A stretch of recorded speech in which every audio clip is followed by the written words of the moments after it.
Pada kesempatan yang berbahagia ini, taklim kita berkaitan dengan pemikiran kritis dialektis. Pemikiran yang kritis, yang dialektis itu melalui pemikiran yang selalu berjalan terus menerus normal, berpikir tentang persoalan kehidupan manusia, bisa berkaitan dengan masalah ketuhanan, berkaitan dengan alam semesta, berkaitan juga dengan diri sendiri, selalu berpikir terhadap berbagai macam persoalan kehidupan manusia dalam rangka mencari jawabannya. Ya.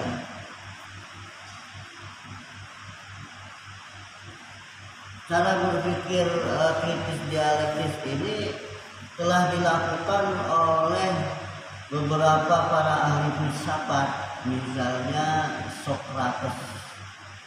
Sokrates dari Yunani, demikian juga Hegel, ya, ahli filsafat, orang yang berpikir yang mendalam dari akar-akarnya dalam rangka menemukan kebenaran. Kebenaran itu ada kebenaran ilmu pengetahuan, karya ilmiah, ada kebenaran melalui filsafat, ada kebenaran melalui agama, itulah yang wahyu. Wahyu itu mutlak benarnya, ya, jadi tidak bisa diganggu gugat, karena itu firman Allah, al-haqqu min rabbika fala takunanna minal mumtarin. Kebenaran itu dari Tuhanmu, maka jangan ragu-ragu lagi. Kalau agama, ya, wahyu sumbernya. Nah ini sebenarnya berpikir kritis dialektis ini sudah dilakukan terlebih dahulu sebelum Sokrates dan sebelum Hegel, ya. Jadi dilakukan oleh para nabi, termasuk Nabi Ibrahim alaihissalam. Dia berpikir secara mendalam, ya. Awalnya ketika beranjak mulai dewasa, Nabi Ibrahim itu keluar malam-malam itu, ya, keluar dalam rangka mencari Tuhan. Ya, dia ragu kiri kanannya itu kok, di lingkungannya itu kok orang-orang pada menyembah selain Tuhan, menyembah patung-patung pahat yang dibikin oleh manusia, mereka sembah. Kok aneh, ya. Termasuk bapaknya sendiri, Nabi Ibrahim itu pemahat patung yang akhirnya dijual, disembah, akhirnya dijadikan Tuhan mereka. Kan aneh gitu, ya. Kok aneh orang-orang ini. Jadi awalnya Nabi Ibrahim itu keluar malam, ya, pas dilihatnya muncullah dia melihat apa, bintang. Ini dia Tuhan, ya, yang luar biasa ini. Dilihat bintang, kok lama-lama bintang ini hilang itu, tersembunyi, ya. Ya. Kemudian muncul lagi bulan. Wah, ini Tuhan ini. Wah, kok lama-lama bulan ini menghilang juga. Waduh, kalau Tuhan tidak memberikan petunjuk pada aku, wah, aku tambah celaka nih. Wah, karena itu siang hari baru muncul matahari. Wah, ini Tuhan yang sebenarnya, ini Tuhanku ini. Setelah itu hilang lagi, ya kan?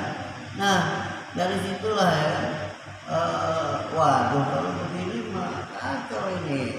Berarti apa? Dia akan menemukan ada Tuhan yang lebih besar, ya kan? Kalau ini berarti ada Allah yang Maha Kuasa. Ini bari mimma tusyrikun. Kalau demikian, Tuhan itu yang menciptakan bintang, bulan, ya, menciptakan matahari. Ya, aku ini terlepas dari orang-orang musyrik ini nih. Waduh, ya, nggak benar ini. Makanya langsung ini wajah tuh, sesungguhnya aku menghadap wajhiya lillati, kepada zat yang yang menciptakan langit dan bumi, 7 lapis langit dan bumi. Aku ini condong, aku ini ikut yang benar, ya. Wa ma'ana minal musyrikin, tidak termasuk orang yang menserikatkan Tuhan, menyembah patung-patung itu tadi itu. Ya, Al-An'am surat Al-An'am 75-79.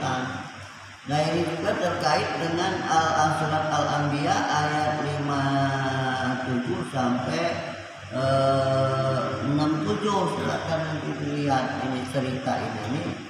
Fakta, ya, dalam rangka menemukan Tuhan, mencari Tuhan yang sebenarnya dari keraguan-keraguannya itu, sehingga menemukan kebenaran, ya, melalui beberapa pertanyaan.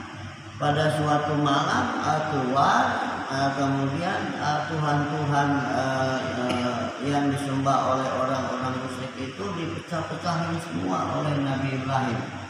Ya, maka disisain satu yang paling besar, tampaknya ditaruh di leher itu. Begitu pagi itu, siapa yang menghancurin Tuhan kita orang ini? Ya, ampun benar ini, siapa ya? Sok jagoan gitu, kira-kira zaman sekarang.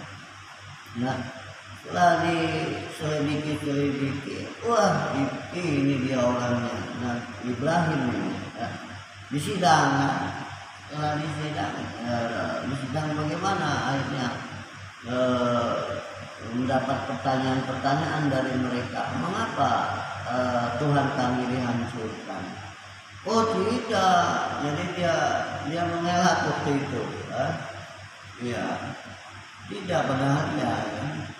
Jadi strateginya begitu, ya, iya, tidak katanya. Kalau itu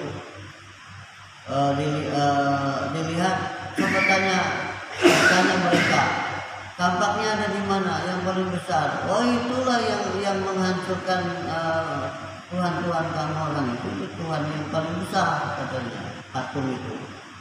Nggak mungkin katanya, dia nggak bisa dong menghancurkan Tuhan-Tuhan yang lain. Ya kalau nggak bisa ngapain orang sembah-sembah, ya kan? Tidak bisa apa-apa, tidak bisa memberikan makan minum, gerak pun tidak. Kenapa kalian sembah? Ya kan? Aneh, gitu. Ya ini, ya akhirnya, ya karena mereka sangat marah dan emosional, akhirnya sampai ujungnya gimana? Nabi Ibrahim ditangkap, ya kan? Akhirnya yang dibakar itu ceritanya, dibakar tapi diselamatkan oleh Allah Subhanahu wa Ta'ala. Nah ini, ya, tidak mati, ya. Makanya ada istilah api itu membakar tapi belum tentu mematikan. Kalau kata Allah tidak mematikan, diselamatkan oleh Allah, ya narukuni bardan wa salaman ala Ibrahim. Api ingin selamatkan Ibrahim, ya. Nah ini kuasa Allah Subhanahu wa Ta'ala. Kita harus yakin kenyataan dan bukti nyatanya, ya, maha kuasa. Nah inilah hadirin jamaah subhanallah, kajian kali kita yang berkaitan dengan cara berpikirnya yang dialektis, yang benar, ya, apa yang telah dicontohkan oleh Nabi Ibrahim alaihissalam. Wassalamualaikum warahmatullahi wabarakatuh. Waalaikumsalam.